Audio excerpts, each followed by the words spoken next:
From his everlasting light comes hope, grace, and new life. Welcome to El Shaddai Ministries. ஏசாயா 60ஆம் அதிகாரத்துல 20வது வசனத்தை நம்ம எல்லாரும் சேர்ந்து வாசிக்கலாம். எல்லாரும் எடுத்துக்கிட்டீங்கன்னா ஏசாயா 60 20வது வசனம் எல்லாரும் வாசிப்போம். உன் சூரியன் இனி அஸ்தமிப்பது இல்லை, உன் சந்திரன் மறைவதும் இல்லை, கர்த்தரே உனக்கு நித்திய வெளிச்சமாக இருப்பார், உன் துக்க நாட்கள் முடிந்து போகும். நம் கண்களை மூடி ஜெபிக்கலாம். அன்பின் பரலோக பிதாவே, இந்த நாளிலும் பரிசுத்த ஆவியானவர் எங்களோடு நீர் பேசுவீராக. உங்களுடைய வார்த்தைகள் மத்தியிலே ஆண்டவரை தொழிக்கப்படுவீராக. கர்த்தர் நீரே பேசுகிற அந்த உணர்வோடு நாங்கள் பயபக்தியோடு உங்களுடைய வார்த்தைகளை கேட்க எங்களுக்கு ஆண்டவர் அனுகிரகம் பாராட்டுங்க, தடைகளை மாற்றுங்க. இயேசு கிறிஸ்துவின் நாமத்தில் பிதாவே, ஆமென். வாசித்த இந்த பகுதி நமக்கு நல்ல தெரிந்த ஒரு வாக்குத்தத்தமான ஒரு வசனம் தான். உன் சூரியன் இனி அஸ்தமிப்பதில்லை, உன் சந்திரன் மறைவதும் இல்லை, கர்த்தரே உனக்கு நித்திய வெளிச்சமாக இருப்பார், உன் துக்க நாட்கள் முடிந்து போகும். இது எந்த சூழல்ல இப்படிப்பட்ட வார்த்தையை ஆண்டவர் இஸ்ரவேலருக்கு இந்த வார்த்தையை சொல்லுகிறார் என்று சொன்னார். இஸ்ரவேலர்கள் பாபிலோன் அரசனால அந்த அரசாங்கத்தினாலே அடிமைப்பட்டு சிறையாக்கப்பட்ட நிலைமையில அவர்கள் வெளியே வந்த சூழ்நிலையிலும் கூட அவருடைய வாழ்க்கையில இருள் நிறைந்த ஒரு சூழலா இருந்தது. நிறைய பிரச்சனைகளோட இருந்தாங்க, நெருக்கப்பட்டாங்க. அப்படிப்பட்ட ஒரு சூழல்ல தான் ஆண்டவர் என்ன செய்கிறார் என்று சொன்னால், இப்படிப்பட்ட ஒரு வார்த்தையை ஆண்டவர் கொடுக்கிறார். அவங்க எதிர்பார்த்தது என்ன அப்படின்னு சொன்னா, நம்முடைய வாழ்க்கை இப்படி ஒரு நெருக்கத்தோட ஒரு கஷ்டத்தோட இப்படி பாடுகளோடு இருக்குது, இதுக்கு ஒரு முடிவு இருக்காதா, நமக்கு ஒரு முடிவு வேணுமே அப்படின்னு சொல்லி அவங்க எதிர்பார்த்து கொண்டு இருந்தாங்க. அப்பதான் ஆண்டவர் ஏசாயா தீர்க்கதரிசி மூலியமா அந்த மக்களுக்கு சொல்லுகிறார், இந்த கடைசி வரைதான் நம்ம இன்றைக்கு பார்க்க போகிறோம். உன் துக்க நாட்கள் முடிந்து போகும். ஆமே, உன் துக்க நாட்கள் முடிந்து போகும். அல்லேலூயா, அல்லேலூயா. நம்முடைய வாழ்க்கை இந்த பயணத்துல ஒரே சீரான வாழ்க்கை எப்பவுமே நம்முடைய வாழ்க்கையில இருந்ததே கிடையாது, இருக்க போகிறது கிடையாது. ஆமென். பல நேரங்கள்ல சோதனைகளும் கண்ணீர்களும் போராட்டங்களும் தான் என்ன பண்ணுது, நம்மை சூழ்ந்து அதிகமாக இருக்கிறது. ஆமென். இந்த காலங்களை பொதுவா நம்ம கேட்டா என்ன சொல்லுவோம்னா, இது ரொம்ப ஒரு இருள் நிறைந்த காலமா, இருண்ட காலமா இருக்கிறது என்றுதான் நம்ம என்ன பண்ண முடியும், சொல்ல முடியும். வாழ்க்கையில் நமக்கு அப்படிப்பட்ட போராட்டங்கள், சூழ்நிலைகள், பிரச்சனைகளோடு நம்ம இருக்கிறதுனாலதான் ஆண்டவர் இஸ்ரவேலருக்கு அன்றைக்கு கொடுத்த அந்த வார்த்தை இன்றைக்கு இந்த வாக்கு தத்தமா இதை எடுத்து தியானிக்க ஆண்டவர் நமக்கு கிருபை பாராட்டுகிறார். அவர்களுடைய வாழ்வில் மாத்திரமல்ல, நம்முடைய வாழ்விலும் நம்முடைய வாழ்க்கையில் இருக்கிற எல்லா துக்கத்தையும் கர்த்தர் என்ன செய்ய போகிறாரா, அவர் மாற்ற போகிறார். அதுக்கு ஒரு முடிவை கர்த்தர் கொண்டு வர போகிறார். அதனாலதான் இங்க சொல்லுகிறார் ஆண்டவர், உன் துக்க நாட்கள் முடிந்து போகும் என்று சொல்லு. ஆமென். உங்களுடைய வாழ்க்கையில் இருக்கிற கஷ்டம் எதுவுமே நிரந்தரம் இல்லை. ஆமென். இதெல்லாம் தற்காலிகமானது. ஆமென். உங்க வாழ்க்கையில் நீங்க படுகிற கஷ்டங்கள் எப்படிப்பட்டதா இருக்கிறது, தற்காலிகமான கஷ்டங்கள் தான். உலகத்துல நீங்க நல்ல ஒரு விஷயத்தை விளங்கி கொள்ளணும். உலகத்துல எப்பவுமே நம்ம சொல்லுகிற ஒரு வார்த்தை, என்ன போல பிரச்சனை இங்க மற்றவங்களுக்கு யாருக்கும் இல்லை அப்படின்ற ஒரு மனநிலைமையில நம்ம மற்றவங்களுக்கு சொல்லுறோம். ஆமென். நான் எவ்வளவு கஷ்டப்படுறேன் தெரியுமா, நான் எவ்வளவு பாடுபடுறேன் தெரியுமா, உனக்கெல்லாம் ஒரு பெரிய கஷ்டமே இல்லை அப்படி நம்ம சொல்லுறோம். ஆனா அவனுக்கு அந்த கஷ்டம் பெருசு. ஆமென். நமக்கு எப்படி இந்த கஷ்டம் பெருசோ அவனுக்கு அந்த கஷ்டம் பெருசு. நம்மளை விட பெருசா இருக்கிற கஷ்டத்துல இருக்கிறவன் நம்ம பார்த்து சொல்லுவான், நீ சொல்றதுலாம் ஒரு பெரிய கஷ்டமே, நான் படுறது எவ்வளவு கஷ்டம் தெரியுமா. உலகத்துல மனிதர்கள் நாம் பிறந்துட்டோம், உலகத்துல மனிதர்கள் எல்லாம் பிறந்துட்டாங்க, அவர்கள் மறிக்கிற வரைக்கும் வாழ்க்கை சீராவே என்ன செய்யாது, போகாது. வாழ்க்கையில கஷ்டங்கள் இருக்கும், பிரச்சனைகள் இருக்கும். இன்னைக்கு உலகத்தில் இருக்கிற மனுஷர்கள், ஏன் ரட்சிக்கப்பட்ட நம்ம கூட சில நேரங்கள்ல எப்படி எதிர்பார்க்கிறோம்னா, கஷ்டமே இல்லாத ஒரு வாழ்க்கை எனக்கு இருந்தா எப்படி இருக்கும். ஆமென். கஷ்டப்படாத ஒரு வாழ்க்கை எப்பவுமே எனக்கு என்ன இருக்கக்கூடாது, கஷ்டமே இருக்கக்கூடாது. அதனாலதான் நிறைய பேர் இப்படி ஒரு வார்த்தையை சொல்லி தவறான ஒரு சுவிசேஷத்தை சொல்லி அநேக ஜனங்கள் என்ன செய்யறாங்கன்னா வஞ்சிக்கிறாங்க. நீங்க இயேசுவை ஏற்றுக்கொள்ளுங்க, நீங்கள் இயேசுவை பின்பற்றினால், இயேசுவை விசுவாசித்தால் உங்க வாழ்க்கையில என்ன இருக்காது? கஷ்டமே இருக்காது. நீங்க சந்தோஷமா வாழலாம், நிம்மதியா வாழலாம், அற்புதமா வாழலாம் அப்படின்னு சொல்லி அந்த வார்த்தைகளை சொல்லி அவங்கள சபைக்கு கொண்டு வந்து அவங்கள ஞானஸ்நானம் எடுக்க வைத்து அவங்க வாழ்க்கையில அவங்க வந்த பிரச்சனை மாறி அடுத்த ஒரு பிரச்சனை வருகிற பொழுது அவங்களுக்குள்ள ஒரு பெரிய கேள்வியும் சந்தேகமும் குழப்பமும், பாஸ்டர் நீங்க சொன்னீங்களே இப்படி கஷ்டமே இருக்காதுன்னு சொல்லி உண்மையா என் கஷ்டம் மாறுனது. ஆனா இப்ப அதை விட ஒரு பெரிய கஷ்டம் என் வாழ்க்கையில் என்ன ஆயிடுச்சு வந்தாச்சு. அப்போ இயேசு எனக்கு என்ன செய்யல? என் கஷ்டத்துல இருந்து என்ன செய்யல? விடுவிக்கல. அப்ப நான் ஏன் அந்த இயேசுவை நான் தொடர்ந்து ஆராதிக்கணும்? நான் ஏன் தொடர்ந்து சபைக்கு வரணும்? அந்த கடவுள் என்ன பண்ணிட்டாரு? கைவிட்டுட்டாரு. இப்படித்தான் இன்னைக்கு நிறைய பேர் சொல்லிட்டு இருக்கிறாங்க. ஆமென். அதனாலதான் நம்முடைய திருச்சபையில உங்களெல்லாம் நாங்க அழைக்கிற பொழுது, சத்தியத்தை சொல்லுகிற பொழுது, நீங்கள் கிறிஸ்துவுக்குள்ள வந்தாலும் உங்களுக்கு என்ன உண்டு? கஷ்டம் உண்டு, பாடுகள் உண்டு. ஏன்னா நம்ம எங்க இருக்கிறோம்? இன்னும் நம்ம பரலோகத்துக்கு போகல. பரலோகத்துல போனாதான் நமக்கு என்ன இருக்காது?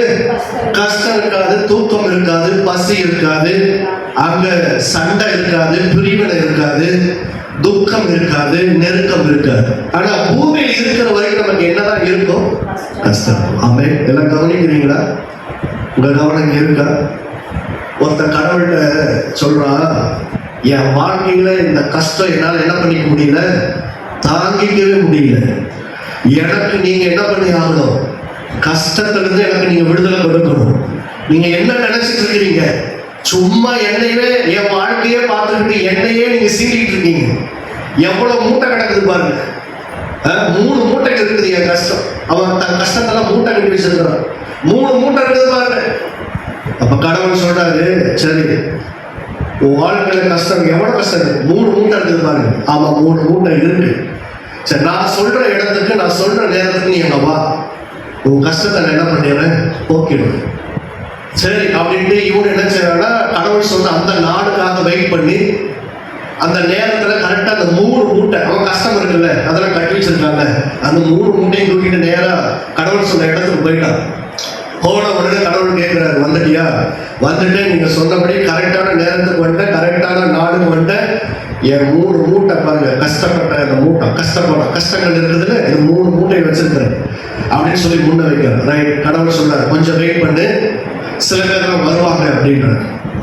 அப்படின்னு வெயிட் பண்றப்போ இவன் பார்க்கறான், தூரத்துல இருந்து நிறைய பேர் இவனை போலவே மூட்டைகளை தூக்கி கொண்டு வராங்க.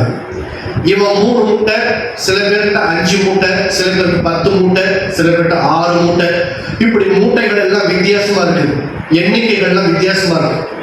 இது பார்த்தோன்னா இவனுக்கு ஒண்ணும் புரியல. அவங்க எல்லாம் என்ன செய்யறாங்கன்னா, இவனை போலவே கடவுளுடைய பாதத்துல வந்து இறக்கி வச்சிடறாங்க. இறக்கி வச்சுட்டு, நீங்க சொன்னபடியே என்ன பண்ணிட்டேன், என் கஷ்டத்தெல்லாம் நான் கொண்டு வந்துட்டேன். அப்போ இப்படி எல்லாம் கொண்டு வந்து வச்சவங்க நின்றுட்டு இருக்கிறப்போ ஒருத்தன் வெறுங்கையோட வரான். ஒருத்தன் எப்படி வரான்? வெறுங்கையை வீசிக்கிட்டு வரான். இவங்களுக்கெல்லாம் ஒரே ஆச்சரியம்.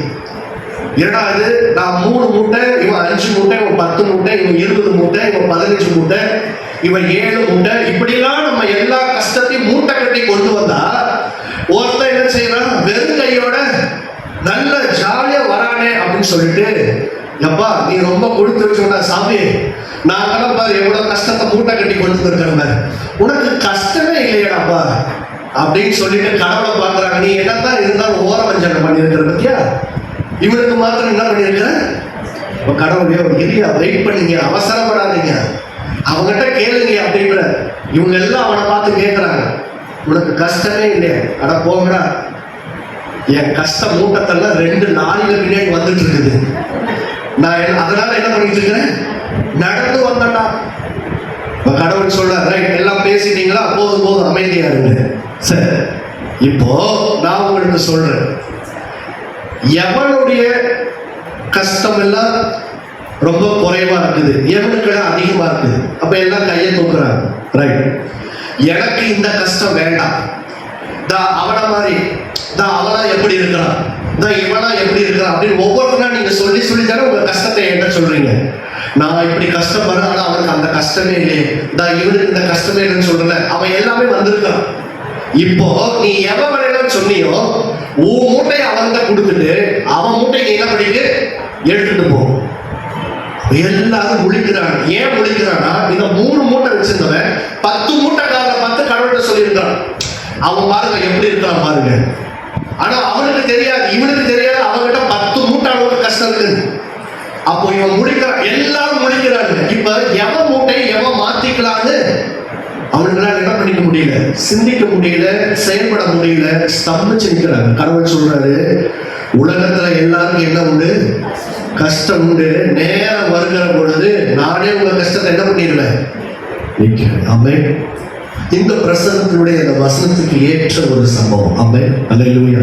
துக்க நாட்கள் என்ன ஆகும், நீங்களும் நானும் நம்ம கஷ்டத்தை எல்லாம் பார்த்துட்டு ஃபேன் ஆஃப் பண்ண வேண்டாம், நீங்களும் நானும் நம்ம கஷ்டத்தை எல்லாம் பார்த்துட்டு நம்ம என்ன செய்யறோம்னு சொன்னா, நான் மட்டும்தான் இப்படி இருக்கிறேன், பக்கத்து வீட்டுக்காரன் பாருங்க எவ்வளவு ஜாலியா இருக்கிறான், எதிர்த்து வீட்டுக்காரங்க பாருங்க எவ்வளவு சந்தோஷமா, அவங்க பாருங்க ஒரு கார் வாங்கிட்டாங்க, ஒரு வீடு வாங்கிட்டாங்க, ஒரு நிலம் வாங்கிட்டாங்க, நிறைய நகை வாங்கிட்டாங்க, ஆனா நான் தான் இப்படி இருக்கிறேன். ஆனா உங்க மூட்டையை தூக்கிட்டு போய் அவங்க வீட்டை வச்சீங்கன்னா அவங்க வீட்டுல இருந்து 4 மூட்டை நீங்க தூக்கிட்டு வரணும். ஆமென்.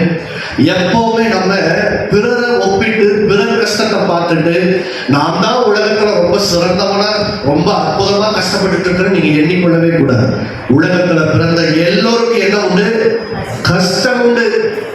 எல்லார் வாழ்க்கையிலும் பிரச்சனைகள் உண்டு. இந்த பிரச்சனைகள் இருந்து விடுவிக்கிறவர் யெகோவா தேவன் தான். ஆமென்.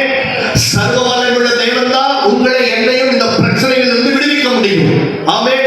அதனாலதான் இஸ்ரவேலர்கள் பாபிலோனால அவங்க சிறைப்பட்டு அடிமை வாழ்க்கை வாழ்ந்து கொண்டிருந்த சூழ்நிலையில, அவங்க நெருக்கப்பட்ட சூழ்நிலை, நமக்கு ஒரு விடுதலை வேணும், இந்த பிரச்சனைக்கு ஒரு முடிவு வேணும்னு சொல்லி அவங்க எதிர்பார்த்த நேரத்துல ஏசாயா தீர்க்கதரிசி மூலமா கர்த்தர் சொன்ன வார்த்தை, உங்கள் துக்க நாட்கள் என்ன ஆகும், முடிந்து போகும்.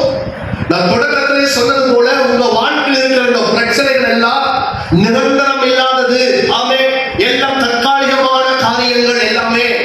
இது ஒரு நாள் முடிந்து போகும், இது ஒரு நாள் மறைந்து போகும். உங்க வாழ்க்கையில நீங்க சரீர ரீதியா, பினான்சியல் ரீதியா, குடும்பத்துல சமாதான ரீதியா, பிள்ளைகளுடைய படிப்பின் ரீதியா, எந்தெந்த விஷயங்கள் எல்லாம் நீங்க பிரச்சனைகளோட நீங்கள் இருக்கிறீங்களோ அதற்கு எல்லாம் கர்த்தர் என்ன கொண்டு வர போகிறாரா, ஒரு முடிவை கொண்டு வர போகிறார். நீங்கள் அதை குறித்து துக்கப்பட்டு இருக்கீங்கல்ல, அந்த துக்கத்துக்கு எல்லாம் தேவன் என்ன செய்ய போகிறார், ஒரு முடிவை கர்த்தர் கொண்டு வர போகிறார். ஆமென். கைகளை தட்டி நாம் கர்த்தர் மகிமைப்படுத்துவோமா? நல்ல கைகளை தட்டி கர்த்தர் மகிமைப்படுத்துவோம். அல்லேலூயா.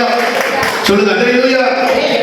ஆகவே நமக்குள்ள இப்படிப்பட்ட கேள்விகள் நமக்குள்ள வந்துகிட்டே இருக்குது. என்னுடைய பிரச்சனை எப்ப முடியும், என் கஷ்டம் எப்ப மாறும், எனக்கு எப்போ விடுதலை உண்டாகும், இப்படி கேள்வி கேட்கறது மாத்திரம் இல்லாம நம்பிக்கையற்ற ஒரு சூழலுக்குள்ளாக நம்ம வாழ்ந்து கொண்டிருக்கிறோம்.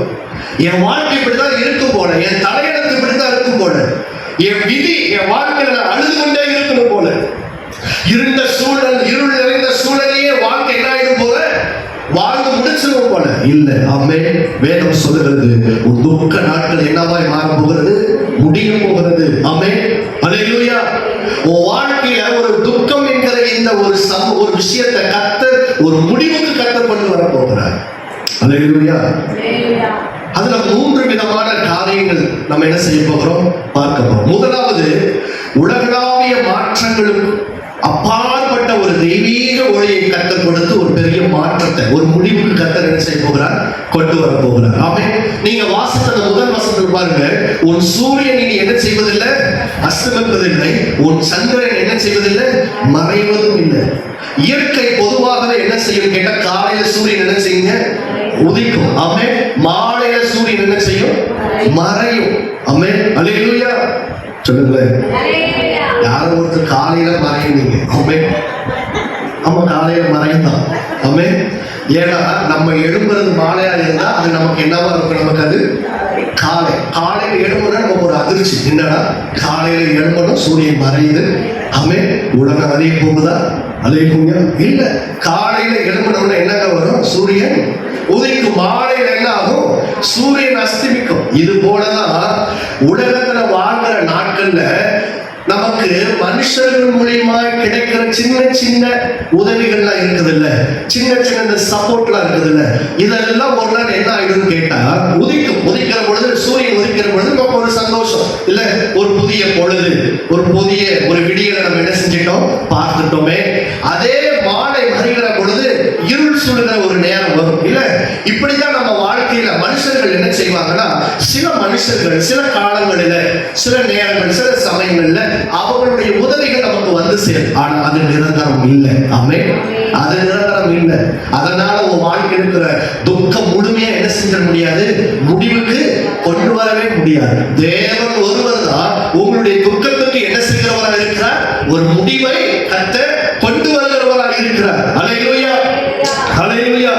ஆகவே நமக்கு இதை நம்ம என்ன செய்யணும் சொன்னா, மனுஷன் செய்யற நன்மைகள், வருகிற உதவிகள் எல்லாம் நம்ம பார்த்துட்டு, இதெல்லாம் நம்ம நினைச்சிட்டு, இதெல்லாம் நம்ம யோசிச்சுட்டு, ஓ அப்போ மனுஷன் நமக்கு செய்தா நம்ம என்ன ஆயிட முடியும், நம்முடைய பிரச்சனை எல்லாம் மாறிடுமே என்று சொல்லி நம்ம என்ன செஞ்சிட்டு இருக்கிறோம், நினைச்சிட்டு இருக்கிறோம். அது நிரந்தரமே கிடையாது. ஆமென். மனுஷனிடத்திலிருந்து வருகிற ஒவ்வொரு நன்மைகளும், ஒவ்வொரு காரியங்களும் உங்களுக்கு அது நிரந்தரமா இருக்க போகிறது இல்லை. தேவன் உங்களுக்கு தருகிற விடுதலை தான், கர்த்தர் உங்களுக்கு தருகிற ஒரு முடிவு தான், அது உங்க வாழ்வில் எப்பொழுது எப்படி இருக்கும், நிலைத்திருக்கக்கூடியதாக இருக்கும். ஆமென். அல்லேலூயா. கர்த்தர் தம்முடைய பிள்ளைகளாக இருக்கிற நமக்கு அவர் ஒளி கொடுக்கிற, இருளாய் இருக்கிற நம்முடைய வாழ்வில, துக்கத்தினால இருள் இருக்கிற நம்முடைய வாழ்க்கையில கர்த்தர் என்னவா இருக்கிறார், நமக்கு ஒரு ஒளி என்கிற ஒரு ஆசீர்வாதத்தை கர்த்தர் கொடுத்து, சூழ்நிலைகள் எல்லாம் மாறினாலும், பொருளாதார நெருக்கடிகள் எல்லாம் வந்தாலும் கூட தேவன் என்ன செய்கிறார், அவருடைய கிருபையினாலே, அவருடைய இரக்கத்தினாலே நம்முடைய வாழ்வில ஒரு ஒளியை தந்து, நம்முடைய காரியங்கள், நம்முடைய துக்கங்களை எல்லாவற்றையும் கர்த்தர் என்ன செய்கிறார், ஒரு முடிவுக்கு ஆண்டவர் கொண்டு வருகிறார். ஆமென். நீங்கள் வாசிக்கிற வேகமா எடுத்து வாசிங்களே. யாக்கோபு 1ஆம் அதிகாரத்துல 17வது வசனத்தை நீங்கள் ஒருவர் வாசிங்க.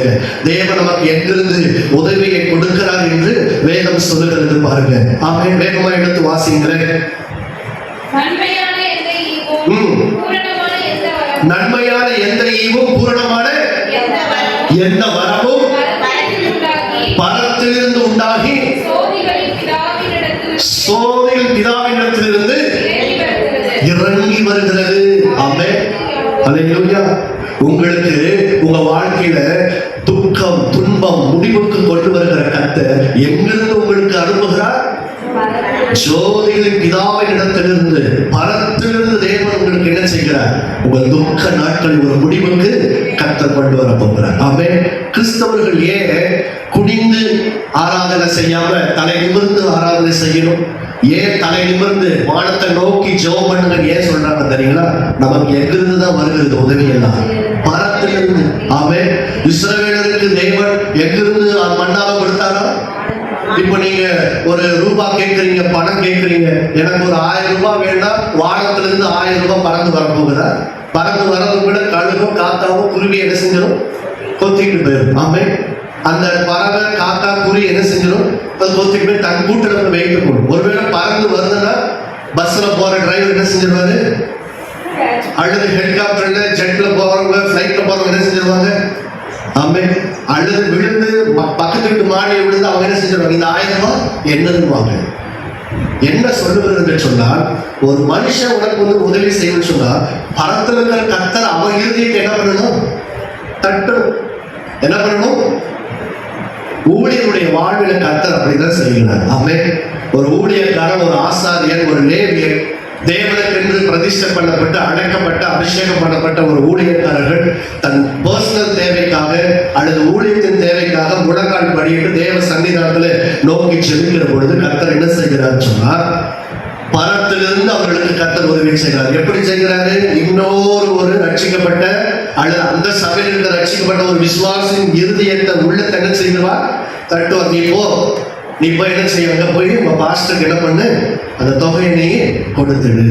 அப்ப நான் ஒரு பொருத்தனை பண்ணியிருக்கிறேன், இந்த பொருத்தனை காணிக்கை நான் யாருக்கும் கொடுக்க, ஆண்டவர் சொல்லுவார், போ உன் ஊழியத்துல போய் என்ன செஞ்சிரு, அந்த பொருத்தனை காணிக்கைய தவறாம மறந்துடாம என்ன பண்ணிடாத செலுத்திடு. ஊழியர்கள் யாரை நோக்கி இருக்கணும்? கர்த்தரை நோக்கி இருக்கணும். ஸ்தாபனத்தை நோக்கி இருக்கக்கூடாது. அப்ப ஸ்பான்சரை நோக்கி இருக்கக்கூடாது. விசுவாசிகளை நோக்கி இருக்கக்கூடாது. ஏன்னா பணத்திலிருந்து வருகிற உதவிதான் நம்முடைய துக்கத்தை முடிக்கும். ஆமென். ஒரு முடிவுக்கு கொண்டு வரும். அல்லேலூயா. விசுவாசிகளா இருக்கிற நீங்க மனுஷனிடத்தில் உதவியை கேட்பதை பாருங்கள். முதலாவது தேவனிடத்தில் என்ன பண்ணுங்க? ஆண்டவரே, இப்படி வேதம் சொல்லுகிறது, உன் துக்க நாட்கள் முடிந்து போக சொல்லியிருக்கீங்களே, என் துக்க நாட்கள் முடிந்து போக நீங்க எனக்கு என்ன செய்யுங்க? ஒரு விடுதலை கொடுங்க ஆண்டவரே, எனக்கு அப்படிப்பட்ட கிருபையை கொடுங்க, அப்படிப்பட்ட ஒரு ஆசீர்வாதத்தை எனக்கு என்ன பண்ணுங்க? தாங்க ஆண்டவரே சொன்னீங்க. என்ன பண்ணணும்? ஜெபிக்கணும். ஆமென். சொல்லுங்க அல்லேலூயா. அவருடைய கிருபையினாலதான் நம்முடைய துக்க நாட்களை என்ன செய்ய போகுதுங்க? ஒரு முடிவுக்கு வரப்போகுது. உங்களெல்லாம் பார்த்தா நாங்க எந்த துக்கமுமே இல்லை, நாங்க நல்லா இருக்கிறோம். நீங்க தான் சொல்றீங்க துக்கம் துக்கம். ஒருவேளை நீங்க தான் துக்கமா இருப்பீங்க போல மாஸ்டர். நாங்களும் நல்லா இருக்கோம் மாஸ்டர், சௌக்கியமா. யாருமே துக்கமா இல்லையா? இல்லையா? துக்கம் துக்கம் தூக்கம் இல்லை. என்னது? துக்கம். தெரியுமா உங்களுக்கு? துக்கம்னா தெரியுமா? ஆமே. துக்கத்தோட இருக்கீங்களா இல்ல தூக்கத்தோட இருக்கிறீங்களா? எப்படி இருக்கோம் நம்ம? நல்ல விளங்கி கொள்ளுங்க. தேவன் எல்லா உதவிகளையும், என் துக்க நாட்கள் எப்படிப்பா முடிந்து போகும் சொன்னா, கர்த்தர் பரத்திலிருந்து பிதாவினுடைய சன்னிதானத்திலிருந்து தேவன் நமக்கு என்ன செய்ய போகிறார்? நம்முடைய துக்க நாட்களை முடிக்க போகிறார். ஆமென். அல்லேலூயா. இரண்டாவது பாத்தீங்கன்னு சொன்னா, கர்த்தரே நம்முடைய நித்திய வெளிச்சமா இருக்கிறார். ஆமென். அந்த வசனத்தை நம்ம இடத்துல வாசிக்கிறோம். என்ன வாசிக்கிறோம் நம்ம? பாருங்க, கர்த்தரே எப்படி இருக்கிறாரா? நமக்கு நித்திய வெளிச்சமா இருப்பார். நம்முடைய வாழ்க்கையில தேவன் தான் நமக்கு எப்படிப்பட்டவரா இருக்கிறாருங்க?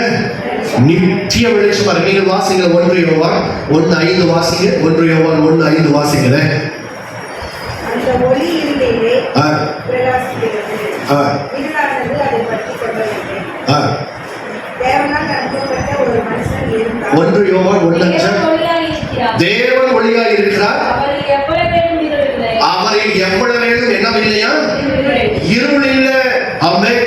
ஆகவே நம்முடைய வாழ்க்கையில நம்முடைய சொந்த பணத்தையோ அல்லது மனிதர்களையோ நாம் நம்பி இருக்கிற வரைக்கும் நம்முடைய வாழ்க்கையில எப்பொழுதுமே என்ன வரும் கேட்டா இருள் இருக்கத்தான் செய்யும்.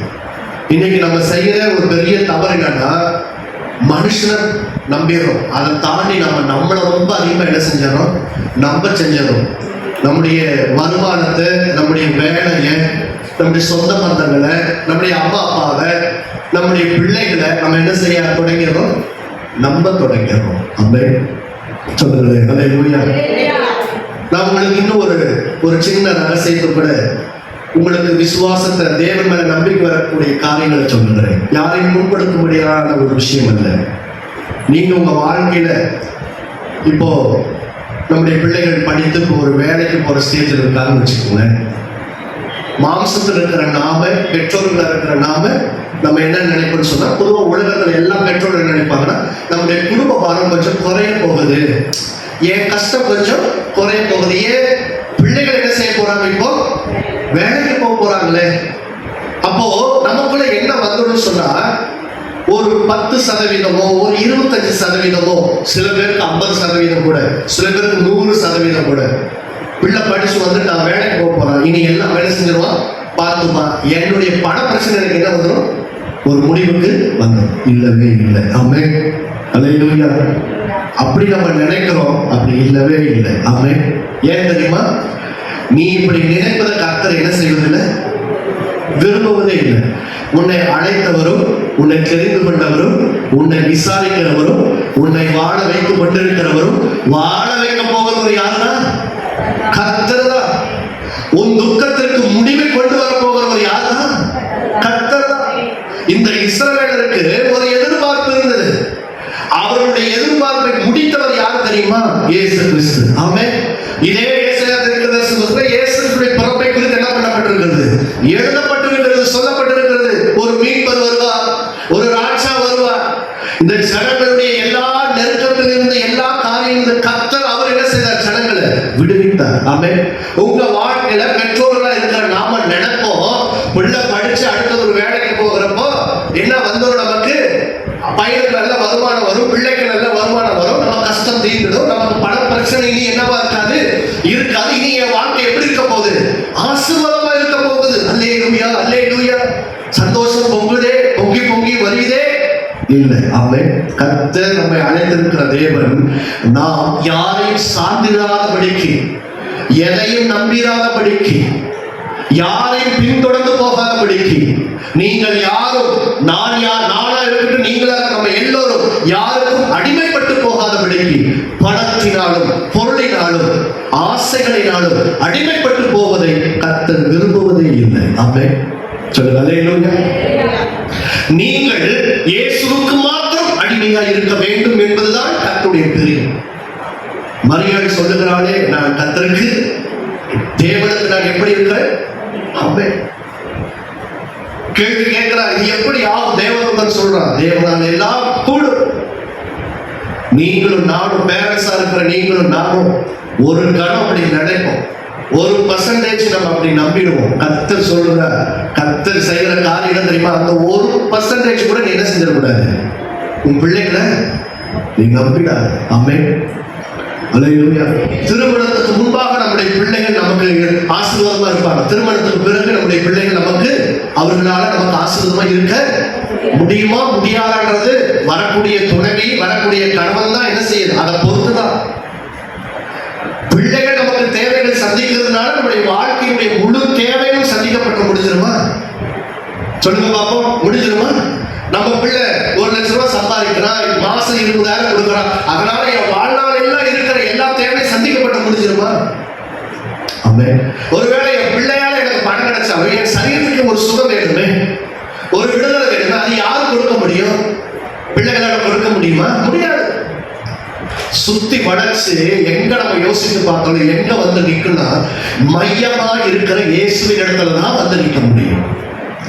அதனாலதான் கர்த்தர் ரட்சிக்கப்பட்ட நாளிலிருந்தே நமக்கு ஒரு உறுதியான ஒரு அஸ்திவாரத்தை கர்த்தர் நமக்கு போடும்படியால், விசுவாசத்தில் உறுதியா இருக்கும்படியால் பல சத்தியங்களை கர்த்தர் நமக்கு கொடுத்து, நீ விசுவாசத்தில் எப்படி இரு, உறுதியா இரு. ஆமென். வனாந்தரத்தில் ஒரு மரம் இருந்துச்சு தெரியுமா? அந்த மரத்தினாலதான் பலிபீடத்தெல்லாம் செய்ய சொன்னாங்க. சித்தி மரம் கேள்விப்பட்டிருக்கீங்களா? மோசடி சொல்லுகிறாங்க, இந்த மரம் வனாந்தரத்தில் தான். ஆமென். அதனுடைய வேறு ரொம்ப ஆழமா இருக்கு, ரொம்ப உறுதியா இருக்கு. அல்லேலூயா.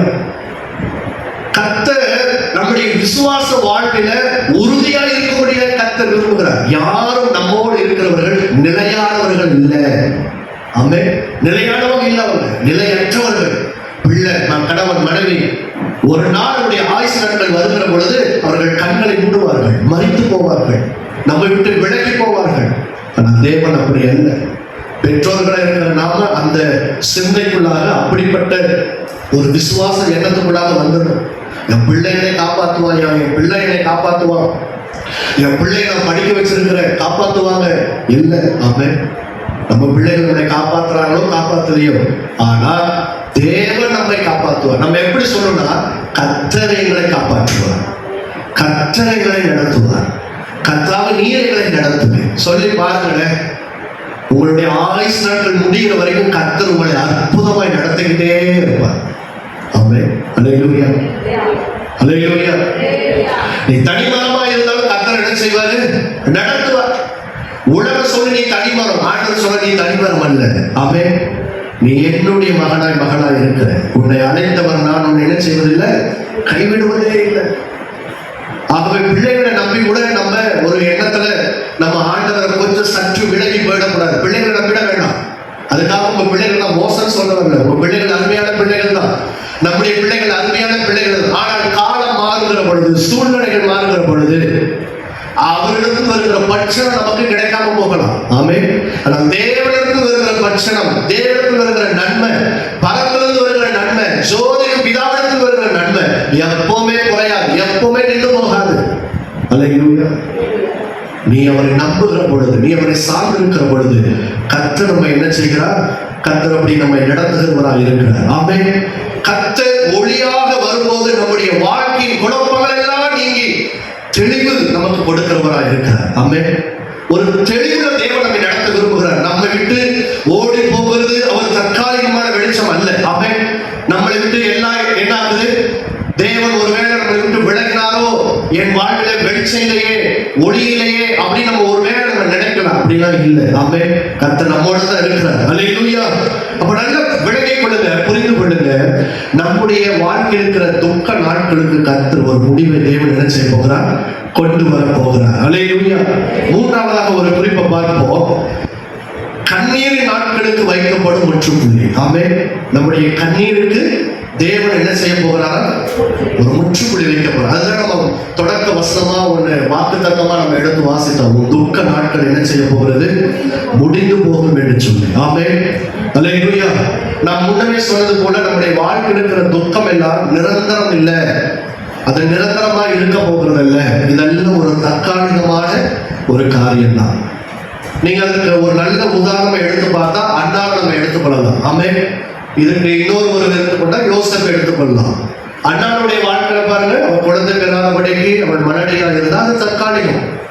ஆனால் கர்த்தர் அண்ணாவுடைய கர்ப்பத்தின் கனியை என்ன செய்தார்? ஆண்டவர் ஆசீர்வதித்தார். ஆமே, அவள் சாமுவேலை என்ன செய்தார்? அண்ணா பெற்றெடுத்தார். யோசேப்புடைய வாழ்க்கையை பாருங்க, சிறையில இருந்தார் கொஞ்ச நாள் தான். ஆனால் அவன் இனமும் மாறினான், அதிபதியாய் மாறினான். ஆமே, அப்போ உங்க வாழ்க்கையில இருக்கிற இந்த பிரச்சனை தற்காலிகமானதுதான். இது நிலைத்திருக்க போகிறது இல்லை, இது நிரந்தரமா இருக்க போகிறது இல்லை. அதனாலதான் ஆண்டவர் சொல்லுகிறார், நீ இந்த காரியத்தை குறித்து பயந்து போய் நடுங்கி போய் இதுக்காக குழம்புறது, வேதனைப்படுறது, கஷ்டப்படுறது, விசுவாசம் அசைகிறபடிக்கு உடம்புல சில அவ நம்பிக்கைகளும் அவ விசுவாசமான வார்த்தைகள் எல்லாம் வருது பார்த்தீங்களா? இதெல்லாம் ஆண்டவர் எண்ணிதான் கர்த்தர் இன்றைக்கு உங்களுக்கு சொல்லுகிறார், துக்க நாட்கள் என்ன செய்ய போகுது? முடிந்து போகும். ஆமே, பக்கத்துல பார்த்து சொல்லுங்க, கையை கொடுத்து சொல்லுங்க, துக்க நாட்கள் முடிந்து போகும் என்று கர்த்தர் சொல்லுகிறார். அல்லேலூயா. ஆமே, துக்க நாட்கள் என்ன ஆக போகுதா? முடிந்து போகும் என்று கர்த்தர் சொல்லுகிறார். நல்ல சத்தமா சத்தத்தை உயர்த்தி சொல்லுங்களேன். அல்லேலூயா. நல்ல சத்தமா சொல்லுவோம். அல்லேலூயா. ஆகவே பிரியமானவர்களே, நம்முடைய வாழ்க்கையில எப்பவுமே நம்ம ஒரு விஷயத்தை விளங்கி கொள்ளணும். இன்றைக்கு இருக்கிற இந்த பிரச்சனை ஒரு முடிவுக்கு வரும். கர்த்தர் ஒரு முடிவுக்கு கொண்டு வர போகிறார். இது என் வாழ்க்கையில தொடர்ந்து என் கூட பிரயாணம் பண்ண போகிறது இல்லை, இது பாதையில முடிந்து போகும். என் ஆண்டவர் எனக்கு இப்படிப்பட்ட ஒரு வார்த்தையை கர்த்தர் எனக்கு என்ன பண்ணியிருக்கிறாரு? கொண்டு வந்திருக்கிறார். ஆமே, அல்லேலூயா. பாருங்க, ஒரு கர்ப்பவதியா இருக்கிற ஒரு அம்மா பிரசவ நேரத்துல குழந்தை பெற்றெடுக்கிற பொழுது அவ்வளவு வேதனைப்படுவாங்க, இல்ல அவ்வளவு கஷ்டப்படுவாங்க. பெற்றோர்கள் நீங்க எல்லாம், சகோதரிகள் நீங்க எல்லாம் பிள்ளைகளை பெற்றெடுத்து இருக்கிறீங்க, இல்ல அவ்வளவு கர்ப்ப வேதனை, மறுபிறப்புன்னு சொல்லுவாங்க. இந்த பிள்ளை பிழைச்சது, இந்த அம்மா பிழைச்சது பெரிய அதிசயம்பா, மறுபிறப்புப்பா.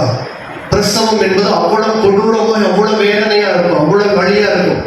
அந்த நேரத்துல அந்த பிரசவ காலங்கள்ல 10 மாதங்கள் 8 மாதங்கள் 7 மாதங்கள் இருக்கிற பெண்களை போய் கேட்டு பாருங்களேன், ஐயோ இது எப்பதான் சீக்கிரமா வெளியே வந்து தொலையுமோ அப்படின்வாங்க. ஏன்னு சொன்னா அவங்களால சரியா படுக்க முடியாது, சாப்பிட்டா வாமிட்டு ஒரு மயக்கம், ஒரு சோர்வா இருப்பாங்க, நிம்மதியே இருக்காது அவங்களுக்கு. அதுவும் பிரசவ நேரம் நெருங்கிற பொழுது பயம் அவங்களுக்கு அதிகமா பற்றி பிடிக்கும். அந்த பிரசவ வார்டுக்குள்ள போனா முடிஞ்சது கதை.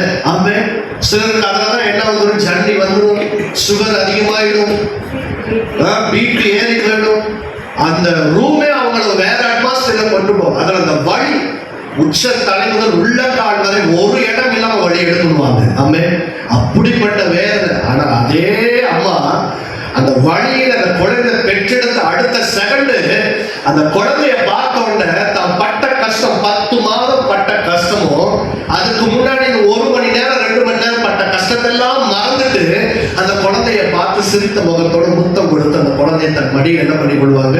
தன் அருகில் வைத்துக் கொள்வாங்க. ஆமென், அல்லேலூயா. இப்படித்தான் கர்த்தர் உங்களை என்ன செய்ய போகிறார்? நடத்த போகிறார். ஆமென். இப்போ உங்களுக்கு ரொம்ப கஷ்டமா இருக்குது, ரொம்ப வேதனையா இருக்குது, ரொம்ப துன்பமா இருக்குது, இந்த வாழ்க்கையே வேணாம் போல அப்படின்லாம் உங்களுக்கு தோணும். ஆனா கர்த்தர் அது ஒரு முடிவுக்கு வருகிற பொழுது நீங்கள் கர்த்தரை மகிமைப்படுத்தி ஆண்டவருக்கு நன்றி சொல்ல போகிறீர்கள். ஆமென். ஆகவே கர்த்தர் நமக்கு வேதாகமத்துல அன்றைக்கே நமக்கு ஒரு வாக்கு தத்தத்தை ஆண்டவர் எழுதி வைக்கின்றார். ஆமென். ஒரு துக்க நாட்கள் முடிந்து போகும்.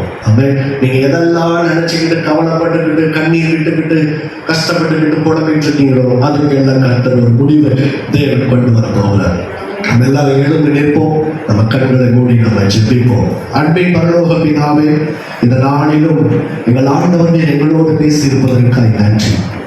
உன் துக்க நாட்கள் முடிந்து போகும் என்று கர்த்தர் இடைப்பட்டதற்காக நன்றி. ஆம் ஆண்டவரே, எங்க வாழ்க்கையில் இருக்கிற பிரச்சனைகள் நிரந்தரம் அல்லாதது. இது ஆண்டவர் ஒரு நாள் மறைந்து போகும். எங்களை அழைத்தவர், எங்களை தேர்ந்தெடுத்தவர், எங்களை அபிஷேகித்திருக்கிறவர், எங்களுக்கு வாக்குத்தத்தம் கொடுத்திருக்கிறவர். இது இன்றைக்கு நீர் ஒரு வார்த்தை கொடுத்திருக்கிறீர், உன் துக்க நாட்கள் முடிந்து போகும் என்று சொல்லி. இந்த பிரச்சனை மாறுமா மாறாதா தெரியலையே, என் கூடயே இருக்குமோ, என் சந்ததி வரைக்கும் தொடருமோ அப்படின்ற கேள்விகளுக்கு எல்லாம் தேவன் நீர் ஒரு பதிலாக எனக்கு ஒரு வசனத்தை கொடுத்தீரே, அதற்காக நன்றி. என் துக்க நாட்கள் முடிந்து போவதற்காக நன்றி. கைகளை தட்டி கர்த்தருக்கு நன்றி சொல்லுவோமா? கைகளை தட்டி கர்த்தருக்கு நன்றி. वीडियोस बनाने हैं फिल्मोरा है ना।